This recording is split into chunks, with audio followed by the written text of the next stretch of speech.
Smack Group of Marketing and Sales becomes the official brand ambassador of Queen's Garden.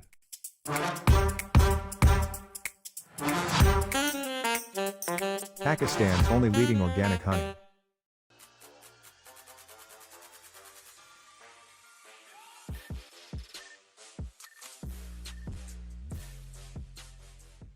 अस्सलाम वालेकुम ख़वातीन हज़रात, Smack group of marketing and sales में तैयब एजाज़। उम्मीद करता हूँ तमाम लोग खैर ऑफियत से होंगे, जहाँ कहीं भी होंगे अपने लिखाना के साथ एक अच्छी ज़िंदगी बसर कर रहे होंगे।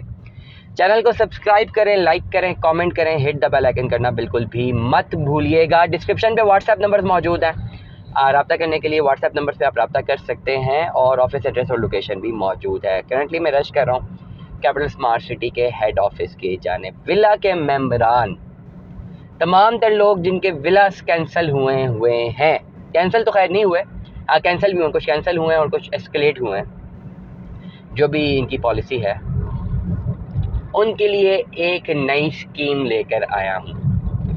अब वो एक शो भी एक आता है ना, एक डांस शो आता है, इंडिया का डांस शो है, तो वो उसमें राघव है, वो कंपेयर करता है। तो रोज़ाना कुछ ना कुछ शो में, पुराने शोज़ के मैं देखता था, अब तो खैर टाइम ही नहीं मेरे पास, तो पुराने शोज़ के मैं देखता था, उसकी बड़ी एक अच्छी बात लगती थी। वो रोज़ाना कहता था आज एक नया झावा लेकर आया हूँ, और मतलब ये कि कुछ एक नई स्कीम लेकर आया हूँ। तो इसलिए मैं भी जो है, मेरी भी कोशिश होती है कि तमाम तो लोग जो एक्टिव मेम्बरान हैं उनके लिए, जो इफेक्टिव हैं, उनके लिए एक नया झावा लेकर आऊँ रोज़ाना, कोई ना कोई नया झावा, मतलब ये कोई ना कोई नई स्कीम लेकर आऊँ तमाम तो लोग जो इन्वेस्टमेंट करना चाह रहे हैं उनके लिए। और क्योंकि मार्केट रिसर्च करने के बाद रोज़ाना की बुनियाद पर एक लर्निंग प्रोसेस होता है, रोज़ाना की बुनियाद पर कुछ नई चीज़ें जो हैं वो सीखने को मिल रही होती हैं। डेफिनेटली हर रोज़ यू कैन नॉट से कि आपको सब सारी इन्फॉर्मेशन आती है, still there are lot of things which you do not know, there are lot of things which I do not no.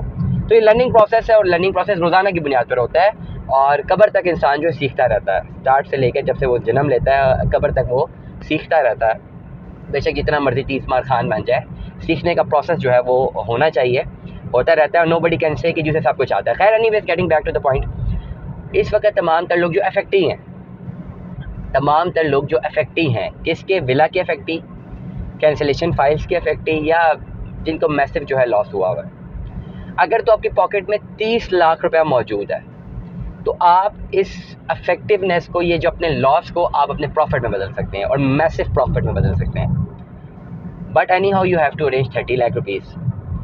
अब जिन लोगों की फ़ाइल्स कैंसिल हुई हुई हैं, ज़्यादातर विला की फ़ाइल्स हैं या कोई बड़ी किराल वाली फ़ाइल्स हैं, वो इसलिए कैंसिल हुई हुई हैं कि उनका 30 लाख रुपये शॉर्ट होगा। अगर आप विला की भी कैलकुलेशन करें, 30 लाख रुपया ड्यू डेट तक क्लियर नहीं होगा, जो भी मैकेनिज़्म था, जो भी कैलकुलेशन थी। एनी हाउ कट शॉर्ट करते हैं, अगर 30 लाख रुपये मौजूद है ना, एक बड़ा बेहतरीन झावा है, बड़ा बेहतरीन। अगेन आई रिपीट, ये एक इंडियन एंकर स्टार है, इंडियन एंकर है राघव, उसका ये वर्ड है, आई पिक्ड इट अप, झावा, बड़ा अच्छा मुझे लगता है वर्ड भी। खैर anyways, getting back to the point again, इस वक्त विला के बहुत सारे लोग जो है वो अफेक्टी हैं। डेफिनेटली उन्होंने अपने विला बुक कराए हुए हैं, पैसे जमा हो रहे थे, कुछ हुए कुछ नहीं हुए, उनके विला एक्सकलेट हो गए, और जो नई प्राइसेस आई हैं they are not willing to pay that. अब मज़े की बात है, सिर्फ आप अफेक्ट नहीं हुए, मुख्तलिफ अलग अलग प्रोडक्ट्स के लोग भी अफेक्ट हुए हैं। कौन कौन अफेक्ट हुआ है? जिन्होंने 2020-21 की फ़ाइल्स होल्ड की हुई थी इन्वेस्टमेंट पर्पज़ के लिए, चाहे वह विला की नहीं रेजिडेंशियल फाइल्स थी, वो अफेक्ट हुए हैं।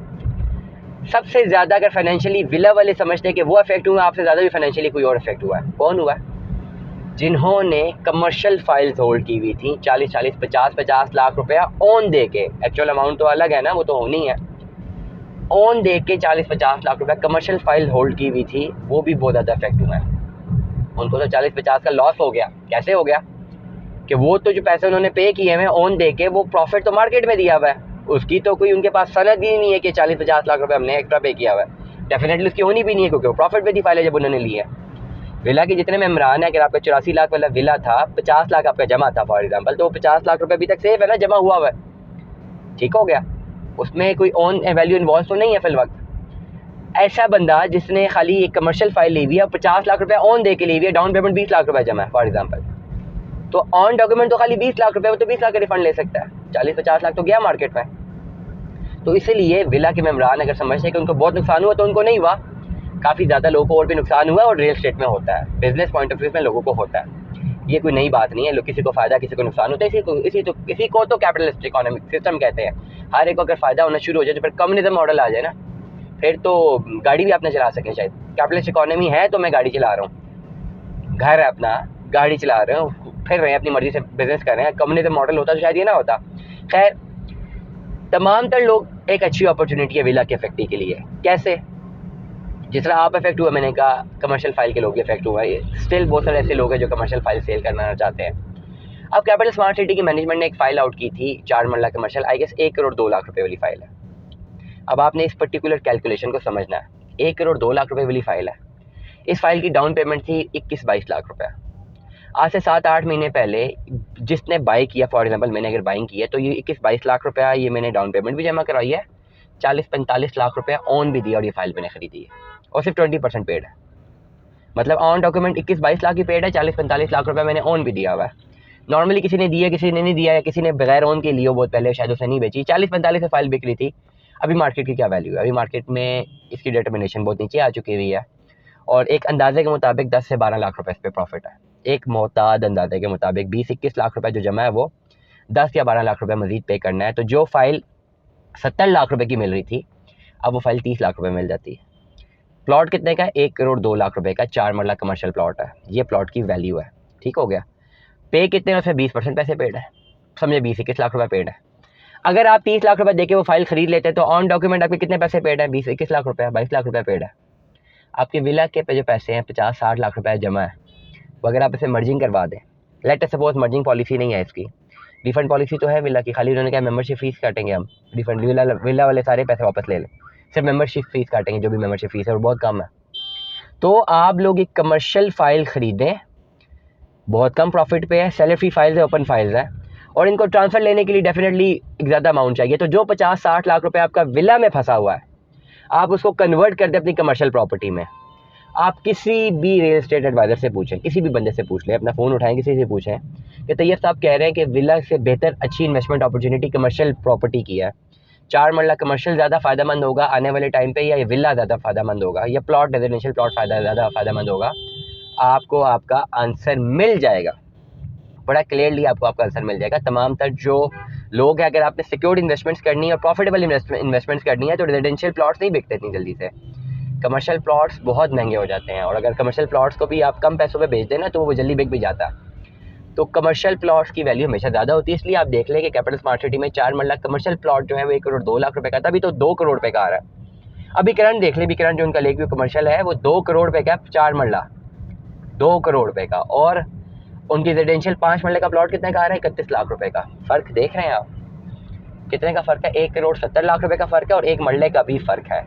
4 मरला कमर्शियल सिर्फ 4 मरला नहीं होता, 4 मरला कमर्शियल अगर ग्राउंड प्लस 4 भी बने तो 1 केनाल तक उसकी वैल्यू चली जाती है, 1 केनाल तक आप रेंट ले सकते हैं। इसलिए तमाम ओवरसीज़ पाकिस्तानी, तमाम लोकल पाकिस्तानी विला की अगर आप अफेक्टी हैं, कन्वर्जन पे जाएँ, कमर्शियल फाइल की कन्वर्जन पे जाएँ। दोनों तरीके से हो सकती है, मर्जिंग हो जाए, मर्जिंग नहीं होती, रिफंड लेके पैसे जमा करा दें, दोनों सूरतें पॉसिबल, एक तो पॉसिबल होगी ना, है ही डेफिनेटली। अभी मैं जा रहा हूँ हेड ऑफिस, इसके बारे में पता करूँगा कि इनकी मर्जिंग पॉलिसीज, विला की मर्जिंग पॉलिसी क्या है। विला के अफेक्टी अपने आप को कन्वर्ट करें 4 मरला कमर्शियल में, शायद 2.5 मरला कमर्शियल में कर लें, 4 मरला कमर्शियल में कर लें, जो भी आपकी कैपेसिटी है, जितने पैसे आपके पेड है। अगर विला में कम पैसे आपके पेड है तो 2.5 मरला कमर्शियल ले लें, 2.6 मरला कमर्शियल, वो 46 लाख रुपए का प्लॉट है, उस पर 10 लाख रुपए की डाउन पेमेंट है, उससे भी ऑन काम है इस वक्त। आप वो फाइल खरीदते हैं, उसके लिए आपके पास मेरे ख्याल से 15 से 20 लाख रुपया होना चाहिए। आप वो फाइल खरीदें, कन्वर्जन लें, जो भी विला के पैसे हैं सारे के सारे उस कमर्शियल फाइल में डालें, और आने वाले टाइम पे 2023 में अगर बैलेटिंग हो के इसका नंबर लग जाता है, तो जस्ट आप बिलीव कर लें, आप एस्टिमेट कर लें कि आपका प्रॉफिट वैल्यू कहाँ पे जाने वाली है। 1 करोड़ 2 लाख रुपए का एक कमर्शियल फाइल बुक हुई हुई है फॉर एग्जांपल, और विला का कोई भी अफेक्टी 30 लाख मजीद दे के अपने पैसे मर्ज करवा देता है, और ओवरऑल आपकी जेब से फिर करोड़ पे गया होगा। इसी 2023 में अगर बैलेटिंग हो जाए, उसको नंबर लग जाए कमर्शियल प्लॉट को, तो अभी तो 20% है ना जो आप ले रहे हैं, उसको नंबर नहीं लगा होगा, जो नंबर लग जाए। मैंने पिछले दिनों एक प्लॉट का पता करवाया था जिसको नंबर लगा हुआ था, खाली 45 लाख रुपया प्रॉफिट डिमांड कर रहा है, ओनली प्रॉफिट। करंट रिसेशन में 45 लाख रुपया प्रॉफिट, उन्होंने कहा 1 रुपया से कम नहीं दिया जाएगा। Stay tune with us. अल्लाह हाफिज़।